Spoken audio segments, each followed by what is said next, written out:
हिंदू अपने हिंदू धर्म के प्रचार की जिम्मेदारी मुसलमानों और ईसाइयों को कभी नहीं दे सकते, उसी तरह बौद्ध अपने ऐतिहासिक विनाशक हिंदू को अपने उत्थान की जिम्मेदारी कैसे दे सकते हैं। अगर द बौद्ध गया टेम्पल एक्ट 1949 का बौद्ध धर्म, उसके अनुयायियों और उसके प्रचार प्रसार से कुछ लेना देना नहीं है, बौद्धों के विकास से कोई लेना देना नहीं है, तो इस कानून के द्वारा सरकार को इस महाविहार का प्रशासन अपने हाथ में रखने का कोई अधिकार नहीं है। इससे बेहतर तो यही है कि भारत की सरकार और बिहार की राज्य सरकार बौद्धों को उनके हाल पर छोड़ दें। अब तक महाविहार का द बोध गया टेम्पल एक्ट 1949 के तहत संचालन किया गया है, लेकिन इस कानून से बौद्धों को कोई फायदा नहीं हुआ बल्कि नुकसान ही हुआ है। बौद्धों की संख्या में कोई वृद्धि नहीं हुई है। बाबा साहेब डॉक्टर भीमराव अंबेडकर के धर्मांतरण में लाखों लोगों ने एक साथ धर्मांतरण किया था। अतः भारत में बौद्ध धर्म का प्रचार उसी गति से महाबोधि मंदिर के माध्यम से किया जाना था, लेकिन भारत की केंद्र सरकारों और बिहार की राज्य सरकारों पर यह बदनुमा धप्पा लगा है कि इन्होंने भारत में ना तो बौद्धों की संख्या ही बढ़ाई है और ना ही बौद्ध धर्म के प्रचार प्रसार के लिए जरूरी कदम उठाए हैं। भारत की अब तक की सरकारों को दुनिया के बौद्धों को बताना चाहिए कि भारत में बौद्धों के स्कूल कहाँ हैं, कॉलेज कहाँ हैं, हॉस्पिटल कहाँ हैं, फिल्में कहाँ हैं, इंडस्ट्री कहाँ है, सरकारी नौकरियां कहाँ हैं, बौद्ध खेल में कहाँ हैं, आखिर पूर्व में पूरे अखंड भारत में फैले बौद्धों के अधिकार कहाँ हैं।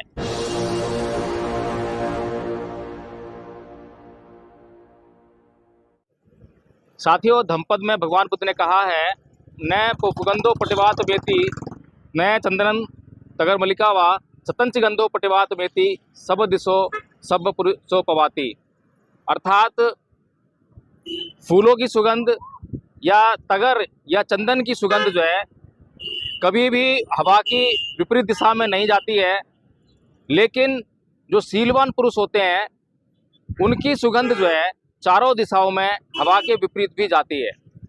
तो भगवान बुद्ध का धम्म जो कि शीलों पर आधारित धम्म है, उसकी सुगंध भारत से निकलकर पूरी दुनिया में गई और पूरी दुनिया ने भारत के बौद्ध धर्म को अपनाने का काम किया और पूरी दुनिया ने उनका लाभ उठाने का काम किया। लेकिन आज विडंबना है कि भारत की भूमि, भगवान बुद्ध की भूमि, भगवान बुद्ध के धर्म के लिए तरस रही है और भगवान बुद्ध को जहाँ ज्ञान प्राप्त हुआ वहाँ जो बोध गया मंदिर है उस पर आज बौद्धों का कब्जा ना होकर किसी अन्य लोगों का कब्जा है और वहाँ से उन लोगों से उसको मुक्त कराने के लिए बौद्ध जो प्रयास कर रहे हैं, आंदोलन कर रहे हैं, उसी दिशा में आज हम यहाँ पर राष्ट्रपति महोदय को ज्ञापन देने के लिए यहाँ पर आए हैं, कंझावला डीएम ऑफिस। तो जो ज्ञापन प्रस्तुत कर रहे हैं उसको मैं पढ़कर सुनाना चाहता हूँ। विषय है, भारत के संविधान के प्रावधान अनुच्छेद 25 से 30 तक ईमानदारी से लागू करके बिहार के गया जिले में स्थित महाबोधि बौद्ध महाविहार को द बोध गया टेम्पल एक्ट 1949 के प्रावधानों से मुक्त करके बौद्धों की उचित समिति को सौंपने हेतु भारत के राष्ट्रपति के प्रतिनिधि के माध्यम से महामहिम राष्ट्रपति को धम्पद संघ द्वारा ज्ञापन पत्र। महामहिम राष्ट्रपति महोदया, सविनय निवेदन इस प्रकार है कि बौद्ध धर्म भारत व दुनिया में सबसे अधिक सुस्पष्ट व प्रभावशाली धर्म है। बौद्ध धर्म पूरी दुनिया में भारत का गौरव है। दुनिया भर में कन्फ्यूशियस, सुकरात, प्लेटो, कार्ल मार्क्स जैसे विश्व स्तरीय विद्वान व आध्यात्मिक चिंतक हुए हैं। फिर भी जिन देशों में ये चिंतक हुए उन्होंने बौद्ध सिद्धांतों को स्वीकार किया है और बौद्ध जीवन पद्धति को अपने जीवन का हिस्सा बनाया है, जो कि भारत के लिए गौरव व परम सम्मान की बात है। दुनिया में भारत की पहचान बुद्ध से है। यह तथ्य भारत के प्रधानमंत्री व भारत से विदेश यात्राओं पर जाने वाले तमाम गणमान्य व्यक्ति कह चुके हैं और विश्व समुदाय को अपने परिचय में बुद्ध की धरती भारत से आया हुआ ही बतलाते हैं। अब तक बौद्ध लोगों को पूरा विश्वास है कि जिस प्रकार से बौद्ध धर्म ने विश्व पटल पर भारत का सर ऊंचा किया है, उसी प्रकार एक राष्ट्र की भावना रखते हुए भारत का कोई भी धर्म विश्व पटल पर भारत की उस गौरव गाथा को मलिन नहीं होने देगा। लेकिन बड़े खेद का विषय है कि जहां हिंदू धर्म से भी भारत के लोग यही आशा कर सकते हैं वहीं हिंदू धर्म के प्रचारकों ने न केवल हिंदू धर्म को विश्व स्तर पर बदनाम करने का कार्य किया है, बल्कि भारत के गौरव को भी विश्व पटल पर भारी क्षति पहुंची है। भारत की सरकारी मीडिया व गुलाम मीडिया केवल भारत के लोगों को गुमराह कर सकती है, लेकिन सोशल मीडिया के माध्यम से आज पूरी दुनिया हिंदू धर्म प्रचारकों की हिंसात्मक, असहनशीलता और अन्य धर्म के धार्मिक स्थलों पर कब्जा होते हुए देख रही है। निसंदेह ऐसी गतिविधियों से न केवल धर्म प्रचारकों पर बल्कि उस धर्म के धार्मिक सिद्धांतों की व्यवहारिकता पर भी प्रश्न चिन्ह खड़े होते हैं। हो सकता है कि जोर जबरदस्ती से कुछ समय के लिए राजनीतिक सत्ता का दुरुपयोग करके लोग किसी धर्म विशेष का कब्जा देश पर करा दें, लेकिन उन लोगों को नहीं भूलना चाहिए कि जब इतिहास लिखा जाता है तो कुकर्म करने वाले लोग तो उस समय जिंदा नहीं होते, लेकिन उनकी पीढ़ियां हमेशा के लिए कलंकित हो जाती हैं। आज भी भारत इसी कारण से जातीय आरक्षण की आग में जलने के लिए मजबूर है। क्या विश्व इतिहास ईसाइयों, मुसलमानों द्वारा हिंसा, लोभ, लालच, मजबूरी के आधार पर धर्म प्रचार को भूल सकता है? क्या इस प्रकार के प्रचार से कोई धर्म बड़ा बन सकता है? यह हमारे झूठे अहंकार को तो तुष्ट कर सकता है, लेकिन जब पूरा विश्व के सर्वश्रेष्ठ धर्म को खोजेगा तो उसके लिए उसके अनुयायियों की संख्या आधार नहीं बनाएगा, बल्कि उसके सिद्धांतों की व्यवहारिकता में घुसकर जांच करेगा। और तब हम आसानी से यह अनुमान लगा सकते हैं कि कौन सा धर्म विश्व पटल पर चमकेगा और कौन सा धर्म भारत की छवि को सबसे अधिक धूमिल व बदनाम करेगा। भगवान बुद्ध ने धर्म का अर्थ बताते हुए कहा है कि सभी पाप कर्मों का न करना और सभी पुण्य कर्म यानी अच्छे कर्मों का करना ही धर्म है। किसी अन्य धर्म के पूजा स्थलों व मूर्तियों को अपना बताना व अपना बनाना पाप है या पुण्य है, यानी सही है या गलत, यह एक बच्चा भी जानता है। लेकिन भारत की सरकारें नहीं जान पाई या नहीं जानने का ढोंग करती रहीं। हिंदुओं के लिए मंदिर केवल कर्मकांड या पूजा स्थल है, लेकिन भारत के बौद्धों के लिए बौद्ध विहार केवल पूजा स्थल व कर्मकांड स्थल नहीं है, बल्कि ज्ञान के प्रचार व प्रसार के माध्यम है।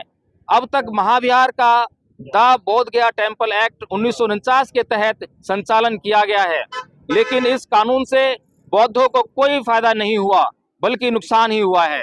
बौद्धों की संख्या में कोई वृद्धि नहीं हुई है। बाबा साहेब डॉक्टर भीमराव अंबेडकर के धर्मांतरण में लाखों लोगों ने एक साथ धर्मांतरण किया था।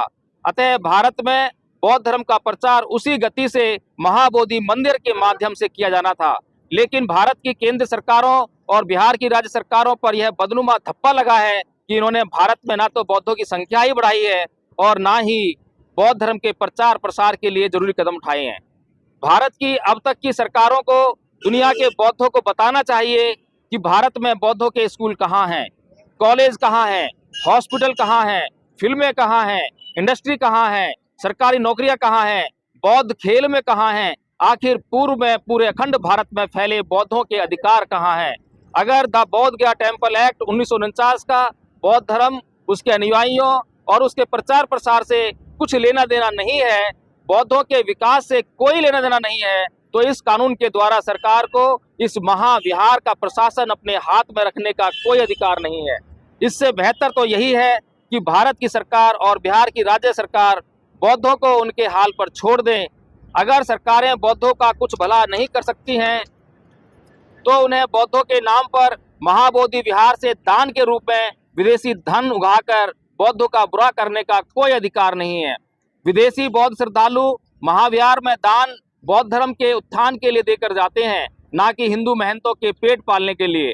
हिंदू धर्म में दान और बौद्ध धर्म में दान की परिभाषा बिल्कुल अलग है। हिंदू धर्म में कर्मकांड कराने के लिए पुजारी को दक्षिणा दी जाती है, यदि दक्षिणा ना दी जाए तो कर्मकांड नहीं करते। हिंदू पुजारी एक गृहस्थ होता है और अपने परिवार का पेट हिंदू कर्मकांड करके ही भरता है। यदि पुजारी के परिवार को पालने की व्यवस्था मंदिरों में बंद हो जाए तो एक भी पुजारी मंदिर में दिखाई नहीं देगा। वहीं दूसरी तरफ बौद्ध विहार बौद्ध भिक्षुओं के शरणगाह स्थल होते हैं। बौद्ध भिक्षु कभी भी एक गृहस्थ नहीं हो सकता, बौद्ध भिक्षु कभी शादी नहीं कर सकता। शादी करने पर बौद्ध भिक्षु का जीवन बौद्ध भिक्षु को त्यागना पड़ता है। बौद्ध भिक्षु का उद्देश्य निर्वाण प्राप्त करना होता है। इस मार्ग पर चलते हुए वह बौद्ध विहारों का इस्तेमाल केवल ठहरने के लिए करता है। बौद्ध भिक्षु कभी किसी संपत्ति सिवाय 5 चीजों के का मालिक नहीं हो सकता। इसलिए द बोध गया टेम्पल एक्ट 1949 के द्वारा सरकारों के द्वारा बौद्ध धर्म की पवित्रता को दूषित करने का महान अपराध किया गया है। बौद्ध विहारों का संचालन केवल भिक्षु संघ के द्वारा ही होना चाहिए। सरकार उनका प्रशासन अपने हाथ में नहीं ले सकती।